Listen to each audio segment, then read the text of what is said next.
I grew up with adoptive parents who were in their 60s when I first went to live with them. I loved them both very much and they were fantastic parents, but after they passed when I was about 23 or 24, respectively, I was left with very little in the way of family.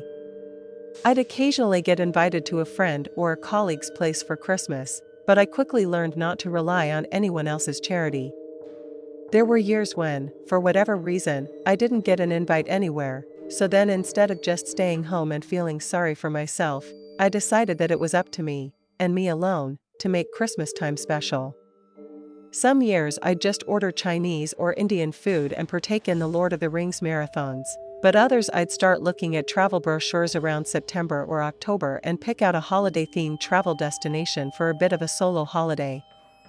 I went to Lapland one year, which was obviously very festive, but then I found that certain European capitals had a certain air of winter about them, so city break vacations quickly became my go-to activity during the festive period. Paris was great, even if it did seem slightly overrated. Zurich was magical. But I think the single most awe-inspiring place I ever visited during the holidays was Prague. Yet ironically it was in Prague that I experienced my one and only moment of actual, terrifying peril. It was the 23rd of December, Christmas Eve as I like to call it, and I was having a stroll around Prague's Wenceslas Square. Wenceslas Square is more of a rectangle than a square and used to be home to the largest horse market in all of medieval Bohemia. Hosts a lot of high-end shops and artisan market stalls, and serves as a gathering place for everyone from protesters to people celebrating New Year's Eve, as I saw a week or so afterward. It was about 8 p.m. at the time I was walking around, but with it being so close to Christmas, there were tons of people around doing last-minute Christmas shopping or just checking out all the market stalls. It was busy. Very busy. And well lit, too, which made me feel much safer. I remember coming up to the top end of the square where a flower bed had been converted into a nativity scene, and it was really well put together. I'm not religious or anything, but it was just too nice not to take a photo of, and as I was doing so, I saw a guy approaching from my left who stopped to take a picture as well. I took my pictures, but then, as I was about to walk off, I heard the man call after me, and what sounded like check. I had to do that sort of silly English tourist thing of saying to him in a slightly raised and slowed down voice, "Terribly sorry, I'm on holiday, and I don't speak your language." But then to my surprise, the man switched from what I presumed was Czech to almost perfect English. He told me it was okay because he spoke a bit of English, then asked if I might have taken a photo of him in front of the nativity scene. He added that he too was on holiday from Poland and that his deeply religious mother would be overjoyed to see him standing in front of such a beautiful scene. He asked so nicely that I couldn't possibly turn him down, so I took his phone from him, slid mine back into my pocket, and then got ready to take the guy's picture. The phone that he handed me was really dated. Not like a few models old kind of dated. I mean so dated that I wondered how this poor guy's mom was going to know that it was him looking at a picture with about 3 megapixels in it. I know that might sound a bit snobby, but I certainly wasn't judging him at the moment. I thought it was really cute that this guy was thinking of his mom, and if his phone was a bit of crap, I was positively certain that it was because he was saving his money to better himself and make blah blah blah blah. Spoilers. He wasn't doing anything like that. So sorry if I come across as a bit complainy, but you'll see what I mean in a second. I take the photo for him, and to be fair, it really wasn't the best I'd ever taken. I tried one or two more, but the camera just couldn't pick up the lighting, so you couldn't really see the guy against such a well-lit backdrop. I gave his phone back, apologizing that it wasn't a very good picture. He was lovely about it, but asked if I didn't mind repositioning a little bit so we could get a better angle. Having been thoroughly hoodwinked, I accepted the man's request, and he appeared to brainstorm the best angle before suddenly and spontaneously making a decision. He decided to stand at a lamppost, right at the edge of one of the small single-lane roads that fed the square with traffic. To take a picture of him, I'd have to stand on the opposite pavement, and although it did make for a great shot when I lined it up, I had to stand between these two trees, which just so happened to create a bit of a dark spot in what was generally a very well-lit area. And this was also really good for the photo, but I didn't get a chance to press the little center button and take the picture. What happened next must have taken place over no more than a few seconds, and I know it's ultra cliched at this point, but it did feel much longer. I felt someone grab me from behind. They tried to put a hand over my mouth, but I kind of jerked my head to the side to stop them, then started screaming my head off on pure instinct alone. I didn't even shout anything in particular. I just let rip with this banshee scream that must have sounded inhuman. I was literally taking in another breath when I heard someone shouting from a short distance away. The grabbing and dragging got a little bit more intense for a second, then another person started shouting, then suddenly they let me go and ran off. The last thing I felt before I fell to the ground was someone sort of pulling at my handbag off my shoulder. And then I heard them running off with their feet pounding against the concrete. It was only my walking around bag, so I didn't keep any real valuables in it, just maps and souvenirs and other things that I'd pick up and take back to my hotel, but it was still horrible to have it snatched off me. But obviously, what was even more horrible was that the two men had tried to stop me screaming and drag me off somewhere. I don't know what they were planning, and I'd rather not think about it to be honest, but I know that it wasn't good, and I thank God that someone actually saw when I was able to scream. So many things had to go right for me to be able to walk away from that, and I still get the shivers every time I think about how lucky I was. The police that I dealt with were great, but although I'd like to be able to say that it didn't ruin my holiday, that's not strictly true. I didn't head home early or stay in my hotel room like a terrified hermit, but exploring the remainder of Prague wasn't nearly as relaxing or magical as it would have been without getting mugged and almost abducted. Back when I was 22, me and my best friend decided to go on a clubbing weekend in Berlin. It was her 23rd birthday weekend, so it was a party to celebrate. It was her 23rd birthday weekend, so it was partly to celebrate that, but we'd also had our sights set on Berlin ever since we'd been JY is this hard, bro? Bruh. Bohemian. It was her 23rd birthday weekend, so it was partly to celebrate that, but we'd always had our sights set on Berlin ever since we binge-watched a load of YouTube videos about the club scene there. So we found ourselves a nice hotel, caught a couple of cheap flights over, then got ready for the weekend of a lifetime. So, I don't want to name the club that we ended up in on that Friday night because they were fantastic in helping out with everything that came after, and I don't want to talk bad about them or put people off going there. The place was amazing, kind of a legendary status in the Berlin club scene, and it was the last place we planned on stopping at before we headed back to our hotel. Kind of like saving the best till last, you know? Anyway, it was every bit as incredible as we'd expected, and it made it all the more exciting, not knowing if we were going to get in or not. Most of the time, girls have zero problems getting into clubs back in the UK, but at this place, the door staff were turning girls away if they were too drunk or didn't like the look of them. We tried our best to blend and stick out so much, and I'm guessing it worked, because the door staff checked our IDs and then welcomed us into the club, and we had to hide our excitement until we were at the bar. So like I said, we had a great night, didn't drink too much, and actually decided to leave at a sensible hour instead of embarrassing ourselves by staying out until the sun had risen. Just before we left, we decided to head to the bar and get 2 last shots and some glasses of water. But while I was at the bar, I felt someone smack my butt really hard. Like so hard it actually hurt a little bit. I spun around to sort of have a go at whoever it was, and a few other people seemed to be directing their anger at someone walking away from us very quickly. And that's what I mean about other people in the club and the club staff being amazing about things like that. They chased this dirtbag off and shouted at him before I could even turn around. I was annoyed, but I also felt really safe with how nice and protective people were. They asked if I was okay, which obviously I was, then we carried on just hanging out until we got our shots. And then headed towards the exit to where all the taxis were waiting. I remember coming to the top of some steps which led down to the club's entrance, realizing that I felt a little bit sick, and that's the last thing I remember. The next thing I can remember is waking up and realizing I was in the hospital. It sounds crazy, but I was so out of it that I only realized where I was because of the smell. I know the way hospitals have that certain smell to them.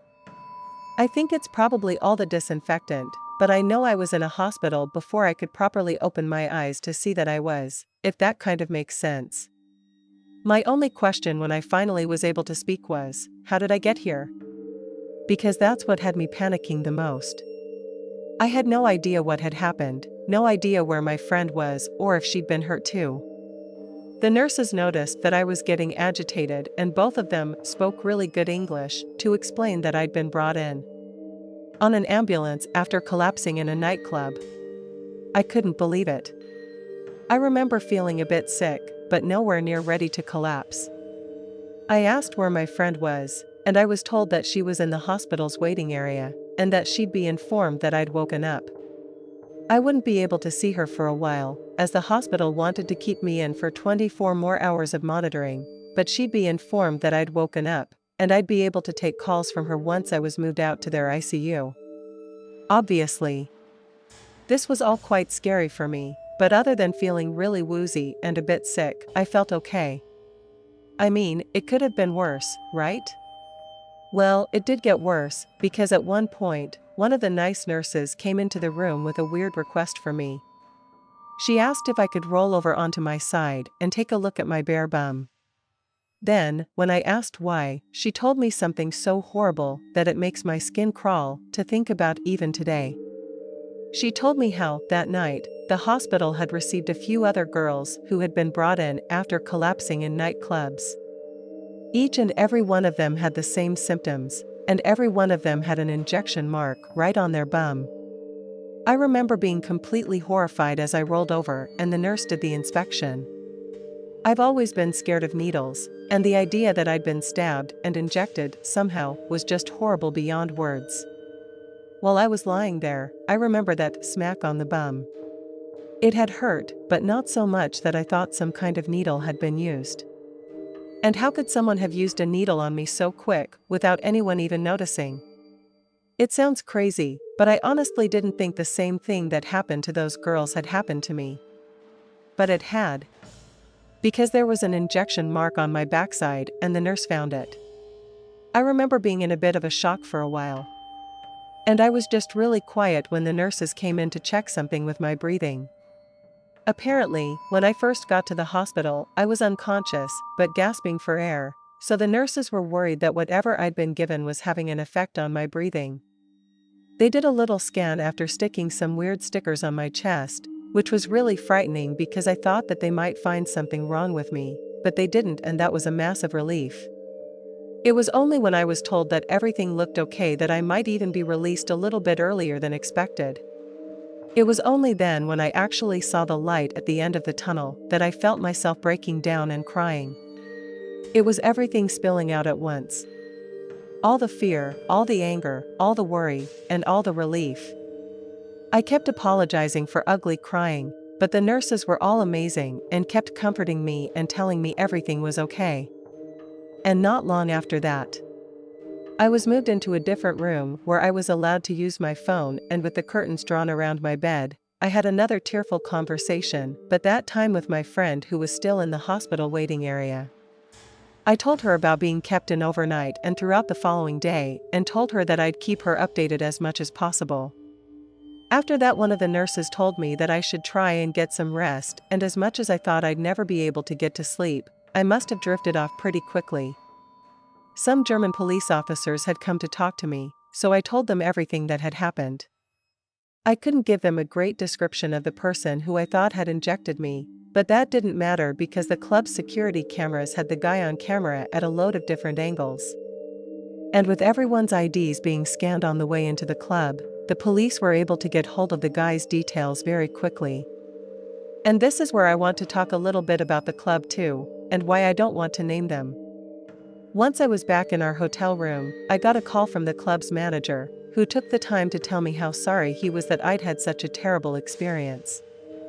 They told me that they were fully cooperating with police and that they wanted to offer us some complimentary VIP packages as a way of making things right. Sadly, I was in no mood to be going out again so soon, mainly just because I was so exhausted from the whole ordeal. But we took the club up on their offer about 9 months later when it was my turn for a birthday to come around. A lot of friends asked me if I thought it was a good idea to go back to the club where something so horrible had happened. And to be honest, I was a bit apprehensive about the whole thing as the date of our flights got closer and closer. But I remember thinking to myself, I could let my trauma be my story. Let this one little thing ruin my life and spoil a place I'd always look forward to visiting. Or I could let my bravery and resilience beat my story, and refuse to let such a scumbag person have even the slightest effect on my life. I admit I thought about the whole thing a lot, every day since it actually happened, so there was no denying it had an effect on me. But I thought of it like the way people who are scared of heights go skydiving to get over their fear. It worked just as I wanted it to. And although it was a bit nerve-wracking at first, my friends were amazing. The club was amazing and still giving us the VIPs, so I felt much safer there. And I had the great end to my night that I'd been robbed of. The first time.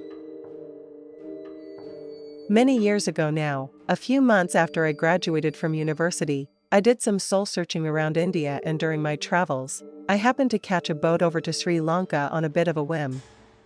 I hadn't planned on visiting, but as I met more and more of my fellow travelers as I ventured ever southward, the good reviews started to pique my curiosity.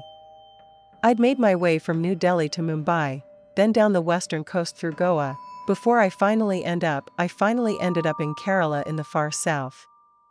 The plan was then to swing back north again via the east coast, but then I got to Tamil Nadu and found a cheap ferry running between India and Sri Lanka, and I saw an opportunity to extend my travels. I had already had an incredible time in India, and for the most part, the same could be said for Sri Lanka. The landscape is breathtaking, the food is phenomenal, and the people range from polite but cold to warm and friendly.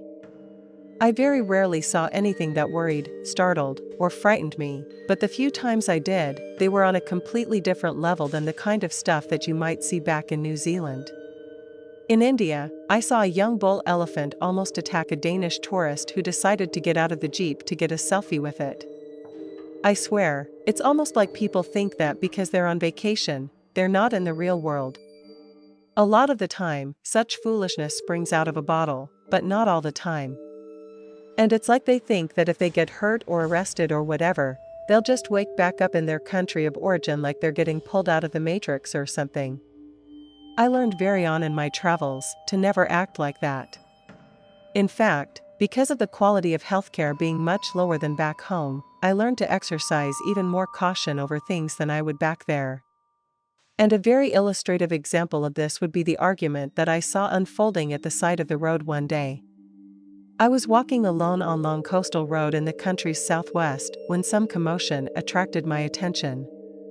Almost every small town has some kind of main drag, which consists of a whole heap of shops on either side of the highway, and that's how they make money. Sure, some blokes work as fishermen, others move away to find more work in Colombo, or Sri Jaya, or Gaul, but many families own a small business that generally keeps the rest of them afloat. As I said, I was just going from shop to shop, taking my time and generally having a bit of a meander when I heard two raised and angry voices just ahead of me. There was a younger guy, maybe late teens or early 20s, manning what looked like his mum's dress shop. Then there was this older bloke, a bit of a bogan-looking bloke with a big beard and a really raspy voice, and he's having a go at the younger guy for some reason. Since they were right in front of me, I crossed over the road to put a bit of distance between us, then joined everyone else in watching the street theater unfold. As I watched the older and younger men arguing back and forth in their native language, the shopkeeper of the place that I was standing outside came up and started speaking with me. Fighting, blah blah, he said with a sort of chuckle. Moments like that reminded me that in some ways, life is the same all over the world. A few moments later, I was reminded that in others it is not. I asked the shopkeeper why the two men were fighting, and he shrugged before pointing to the older bearded man. Drunk. Every day drunk, this man. He told me. I didn't need a translator to work out what was roughly being said. The younger man looked like he was tired and bored with the exchange, like this was something he dealt with every day, and he waved the man away with this "stop bothering me" kind of attitude about him. Whereas on the other hand, the older man seemed absolutely livid about something, and although he seemed to calm down every so often, he'd fly into a rage again at seemingly nothing, then start screaming at the younger guy again. This went on back and forth for a couple of minutes, and then eventually, people started to get bored and carried on about their business. I felt a bit awkward just standing there watching, so I too started to make my way along the row of shops again when, suddenly, I heard a few panic cries from some women on the opposite side of the road. And when I looked, I saw the old bearded man had produced some knife from somewhere. It was only a small one, but he was waving it manically at the younger guy, edging towards him, obviously preparing to lunge and have a go at him. But the younger bloke didn't act scared at all. He just backs off into his shop, and then the next thing I know, it's the older bloke, this bloody great machete-looking thing. It felt like a bit of a reverse Uno moment, as we might say, because it's usually us doing the old "that's not a knife, this is a knife" bit, even though different area, but that is exactly what happened, and we kinda play with that joke too. Anyone with their head screwed on properly would have walked away, knowing they'd been thoroughly out-knifed, but the older bloke had a few beers in him, so although the younger guy with the machete prepped himself for a swing, but only as a warning to tell the older guy to back off. But the older guy didn't, and after initially backing off he started edging towards the younger bloke with the knife at arm's length. You could almost see it coming, like watching a car crash in slow motion or something. Everything's about to go bottoms up, but there's nothing anyone can do to stop it. And with one powerful swing, the younger guy brought the machete down onto the older guy's forearm. 1 second his arm was right where it should have been, fully attached and functioning, and then the next, it was lying on the road underneath him, with the knife still clutched in his now dying fingers. I couldn't believe my eyes. It all just happened so fast, and I know me explaining might be a bit drawn out, but it really did go from nothing to something in just a few short moments. I remember turning my back and walking into the shop a little bit. I was in complete shock. Having never seen anything so violent in person before in my entire life. I'd seen all kinds of street fights and stuff growing up, even taking part in 1 or 2 of them. Seen a lot of weird stuff on the internet, obviously, so. I've also seen broken noses in person, knocked out teeth, all kinds of bloody wounds, but never anything with a blade.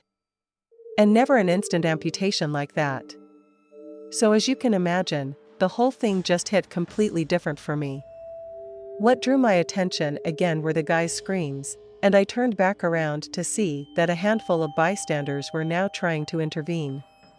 The thing is, though, none of them were trying to help the guy whose arm was chopped off, or rather, they were, just not medically. They were all appealing to the younger guy with the machete because, as the older guy was sat on the ground, clutching at a stump while blood squirted out of it, the younger bloke looked ready to finish him off. The bystanders obviously didn't want that to happen, so they were screaming at him, trying to get him to back up into his shop and generally just trying to keep him away from the older one. It dawned on me that they weren't protecting the guy who'd been chopped, they were protecting the chopper from further chopping. This was made even clearer to me when I asked the shopkeeper if we could call an ambulance. He just shrugged and said something to the effect of, if he wants an ambulance, he'll call one.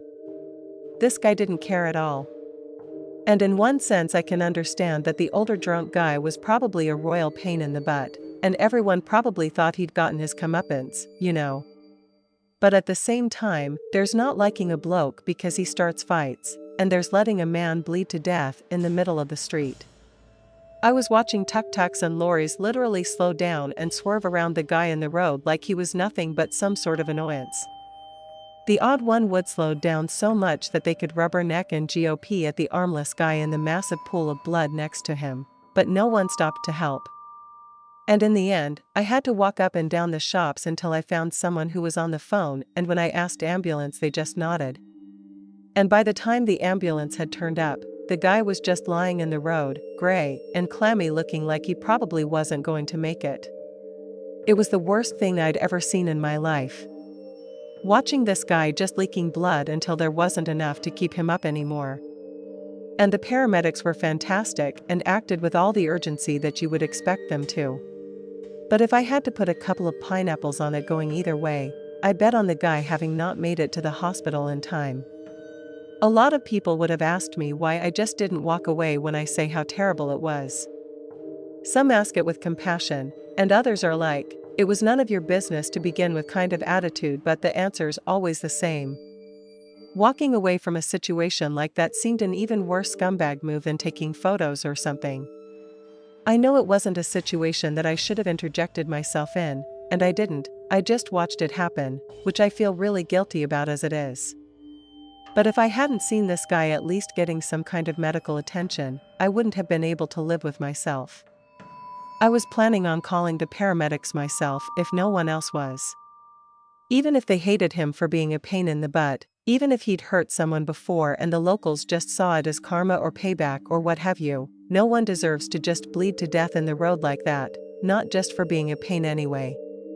So yeah, of all the wild things I saw on my travels, that's definitely the darkest and most horrifying of all. I do feel like ending up on a bit of a positive note though, in that the whole chopping incident was the only bit of extreme violence I saw when I was over there.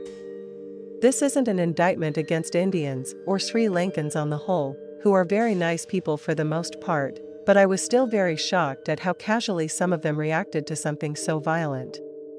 I'd still 100% recommend both countries to people looking to do a bit of traveling, but take my advice and try not to inject yourself in the situations where you don't belong.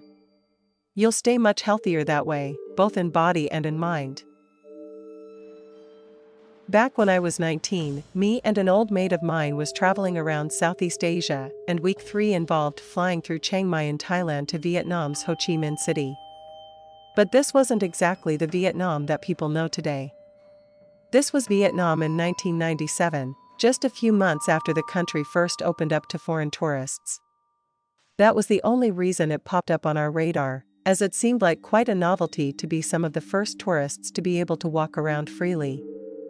Emphasis on that last part too. It wasn't like Vietnam was completely closed off like North Korea is today, but if you wanted to visit you needed a proper reason and you were on a very strict visa. Part of the reason Vietnam did this was because their currency was at rock bottom and they needed an influx of foreign currencies to strengthen their own. We were already getting some pretty good bang for our bots in Chiang Mai, but flying over to Vietnam meant nicer hotels, more beer and more spending money. So that's what we did. Ho Chi Minh was amazing.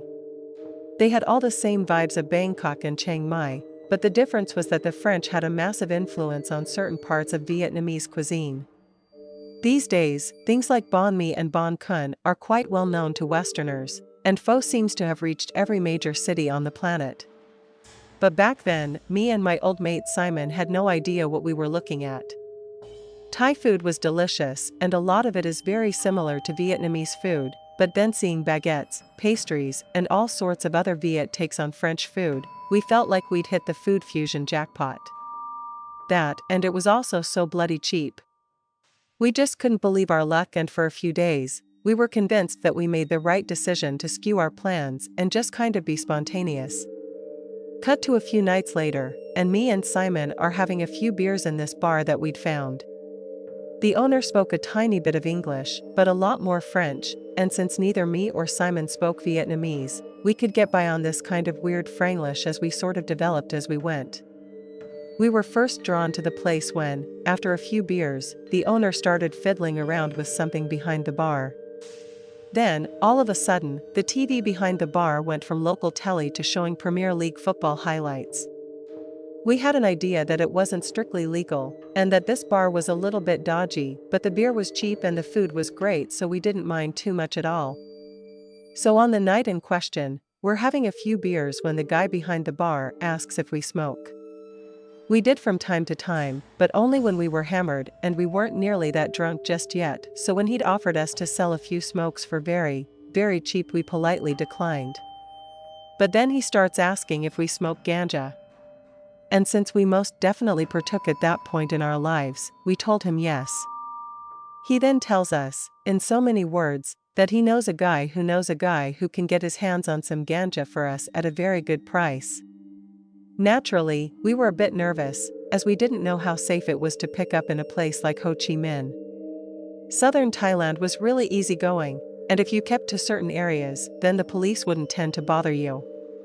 But like I said earlier, Vietnam had only just opened up to tourism, so we had no idea how strict the police were. It's honestly a bit embarrassing to think about in retrospect. We were a right pair of little hellions, and we thought to ourselves, if we only buy a little bit we can smoke it up and get rid of it, and then there's nothing to get all paranoid about because we haven't got anything illegal on us. Foolproof plan, right? Well, as my nan used to say, God laughs at those who make plans. Anyways, we give a nod to the guy behind the bar, but we make it as clear as possible that we only want a small amount. He then asked if we were okay with buying what amounted to about $5 worth, which barely made a dent in our budget, so we said yes. We also reckoned that they were going to rip us off a little, which is just something you've got to get used to when you're traveling, especially if you're a bit younger like we were. You always end up paying for what you call foreigner prices. There's no getting around it. But as long as it's cheaper than you get back home, it's all gravy. So yeah, we agree to the amount. He makes his phone call, then we're waiting around for, I'm not messing, probably about an hour and a half, before this other guy turns up on a moped outside. He and the bartender/owner start chatting away in Vietnamese, then he got back on his moped and drove off. The owner then tells us that's our man. And we go out to the back of the bar in a few minutes, because he's going to drive around into the back alley, which is where we'll do the exchange. No problem, we thought. So we waited a few minutes, finished our beers, then out the back we went. The alley was almost completely pitch black, and I remember how the only light was being completely mobbed by bugs. Some of them were absolutely massive, too, and I remember being very glad to be moving away from it, into the darkness, and towards the guy sat on his turned-off moped. As we approached, he hopped off his bike, opens up some little compartment under his seat, and then pulls out the biggest bag of ganja I'd ever seen. It wasn't compressed or anything. There was just a ton of it in this blue plastic bag, way more than we asked for. We had the money to pay him. All that was pre-agreed, but there's no way in hell that we were about to be walking around Ho Chi Minh with a plastic bag full of grass. We didn't have our rucksacks with us. We had nothing to hide it. And even if we did, we only wanted a joint or two's worth. And here's where we were presented with a massive problem. I mean, it would have been a problem on any other occasion as well. Runners tend to not like being messed around like that, especially if they're running the risk of being caught with a large amount on them. But then add into the mix that we couldn't really communicate with this guy. So it made a tense, awkward situation even worse, as we started gesturing and raising our voices at each other. There came a point where the Vietnamese guy took the bag out of his little scooter storage thing and started thrusting it at us to be like, just take it. I ended up shouting something at the guy, and he ended up shouting something back, and then the next thing we know, there's someone else shouting from the end of the alleyway, and we all spin around to see a Vietnamese policeman walking towards us. Me and Simon were sandwiched between the policeman and the runner, so we had nowhere to run except back inside the bar that we'd been drinking in. The runner on the other hand basically threw the bag of ganja at us, hopped on his bike, and then took off before we could think to do the same. But then by that point, the Vietnamese policeman had seen the bag, figured out what he just walked up on and pulled out his gun while shouting commands at us. We had no idea what he was saying, but it didn't need much translation obviously. We just put our hands up as it slowly sank in just how screwed we were. Words can't even cover how terrified I was. I just remember the Vietnamese policeman gesturing us to sit down against the wall of the alleyway, and how he kept his torch shining in our eyes, possibly to keep us disoriented while backup arrived. After that, me and Simon were put into separate cars, then driven to some police station where we were put into separate cells. They had to find a policeman who spoke English to deal with us, so that made everything take much longer. But then when they did find someone, I was wrong to feel that smidgen of relief because from what they told us, they were going to throw the book at us. They accused us of drug trafficking and made out that that was our ganja that we'd smuggled into the country. The sentences for that was anything from life in prison to the death sentence. And I don't know about Simon, but when I heard the English speaker throw the word death around, I actually felt the color slowly draining from my face. It was surreal, in the extreme. We'd gone for a few beers and ended up looking at a death sentence. Now I know it's crazy, but it really did feel like a bad dream that I was going to wake up from. Eventually, the police had to contact the British Embassy, and it was them who organized legal representation after sending someone over to talk to us. That's round about the time that we realized that we weren't nearly as screwed as we thought. Whoever was sent over from the embassy told us that basically, if we told the police exactly how we got in the ganja, they'd let us off with nothing more than an expulsion and a 10-year ban from entering Vietnam.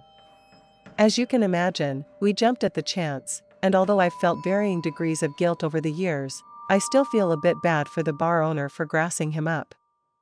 I still don't know why the guy turned up with that massive bag instead of just the small amount we'd asked for. Maybe there had been some kind of miscommunication. Maybe someone was trying to take advantage. Who really knows? But the point is, we went from thinking that we were going to have to plan a freaking prison break, to being escorted back to the British Embassy in a bloody Rolls-Royce.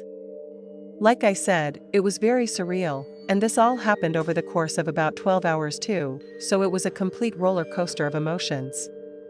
Like I said, it was incredibly surreal, and this all happened over the course of about 12 hours too, so it was a complete roller coaster of emotions. During the late summer of 2015, 24-year-old David Miller arrived in the tropical, Southeast Asian nation of Thailand accompanied by two friends. David had recently completed an undergraduate degree in civil and structural engineering at the UK's University of Leeds and was due to start a master's degree towards the end of September. Having spent a fair chunk of his summer completing a 6-week work placement with an Australian, but David and friends planned on spending as much of their wages as they could in the bars, restaurants, and nightclubs of Old Siam. After spending a few weeks bar hopping in Bangkok, David and friends decided that they'd had enough of the capital's hustle and bustle and set their sights on the island paradise of Koh Tao. Koh Tao is one of Thailand's most popular tourist spots, receiving hundreds of thousands of visitors every year and is perhaps best known for its superb hiking and diving spots along with miles upon miles of white sandy beaches. The island is popular with all demographics these days, but back in 2014 it was almost exclusively inhabited by Western 20-something backpackers seeking sun-soaked Eden or cheap scuba certifications. David and friends arrived on Koh Tao on August 25, but he was not the only British tourist to arrive that day. 23-year-old Hannah Withridge had just completed her undergraduate studies in education at the University of East Anglia, and had started postgraduate studies in speech and language therapy at the University of Essex. She too had decided to do a little traveling before commencing her studies, and just like David, she and her companions had been attracted to the sun and sands of Koh Tao. Hannah and David just so happened to check into the same backpackers' hostel on the day of their arrival. But the two groups didn't notice each other immediately. It took a few days for them to realize that they were all from the UK, but once they did, the two groups merged somewhat and they began hanging out together. On the night of September 14, 2014, the two groups of friends had dinner together, then headed out for a night of drinking. At around 1 a.m., the group were in an establishment known as AC Bar, along with around 50 other tourists of mostly Western origin. Hannah and David had spent much of the evening flirting with one another, and then decided to go for a romantic midnight stroll along the beach. Assuming the pair were romantically involved, Hannah and David's friends thought nothing of their failure to return to the AC Bar, and simply returned to their lodgings once the establishment had closed. But little did they know, they'd never see their friends alive again. Just a few hours after David and Hannah left the bar together, a Burmese migrant worker began her morning cleaning shift at a nearby hotel when she spotted a person lying on the beach. Assuming that they were passed out following a night of heavy drinking, the cleaner simply went about her business. But as the sun rose higher over the island of Kotal, and its rays further illuminated its white sandy beaches, the cleaning lady noticed what appeared to be blood next to the supposedly sleeping person. Not only that, but there was a body floating face down in the water, just a few feet away. The cleaning lady rushed in to inform her employer, who contacted emergency services in turn. But it was too late. The body floating in the surf was dead and drowned, while the person lying in the sand had been violently beaten to death. After declaring the area a crime scene, Thai police officers noticed a bloody gardening tool near the body on the beach, and deep bruising on the shoulders of the body in the ocean. It was quite clear that the pair had been victims of a sudden and brutal attack, yet the priority remained identifying the deceased. By mid-morning, Hannah and David's friends had noticed that they were missing, but since the two bodies were found just 30 meters away from the hostel the group were staying at, the group only had to walk out into the beach to see that it had now been transformed into a working crime scene. It's difficult to imagine the horror and heartbreak the group felt after inquiring about the identity of the two bodies, but over the course of what remained of that morning, they were forced to come to the grim realization that the two dead bodies lying covered in sand belonged to their friends Hannah Withrich and David Miller. As the day went on, detectives questioned Hannah and David's friends, while their fellow officers continued to work the crime scene. Not far from the bodies were 3 burned cigarette butts and a used condom, while a pile of the couple's clothes lay nearby. Hannah appeared to have been violated before her killers beat her to death, while David appeared to have been drowned prior to the assault. It became increasingly obvious that Hannah had still been alive while David had been drowned, leading police to conclude that there was not one, but 2 killers who participated in the attack. Unless Hannah had been killed and assaulted prior to the drowning, it's frankly impossible that David would have allowed it to happen unchecked. That meant that Hannah had to be restrained and possibly gagged, while the stronger of the two was dispatched by other mysterious attackers. By the day's end, the chain of events had become terrifyingly clear. Hannah and David's killers had been following or watching them for quite some time, and had waited until the perfect opportunity arose to strike David over the head with the heavy gardening tool. The ambush had been brutal and decisive, with an already intoxicated David being unable to properly defend himself once the initial head wound had been inflicted. What followed must have been truly nightmarish for the surviving Hannah, whose body was said to be covered in deep bite marks as a result of the assault that followed. It was a truly horrifying scene to behold, with Kotal. It was a truly horrifying scene to behold. With Kotal reliant on world tourism for its economy, local police were faced with a titanic amount of pressure to solve the case, and solve it fast. In order to prevent the perpetrators from escaping the island, police took the measure of sealing off all of Kotal's ports, while focusing almost solely on the possibility that the murderers were foreign nationals. Social interactions between foreigners and Thai locals are relatively uncommon in places like Kotal, so initially, police theorized that Hannah and David's murders had been the result of a clash between 2 groups of tourists. When this theory was fully explored without any conclusive evidence, Thai police turned their attention on the population of Burmese migrant workers that called the island home. Many such workers claimed that they were tortured during questioning, and they were beaten for suggesting that the killers could have been Thai citizens. At one point, the police named their number 1 suspect as one of David's traveling companions, claiming the murders were a crime of passion following the catastrophic breakdown of a nascent love triangle. This man became the subject of a nationwide manhunt, further traumatizing them before it was finally admitted that the lead was bogus. In the end, the police's only solution was mass DNA testing, and having sealed the island off completely, it was relatively easy to put this process into action.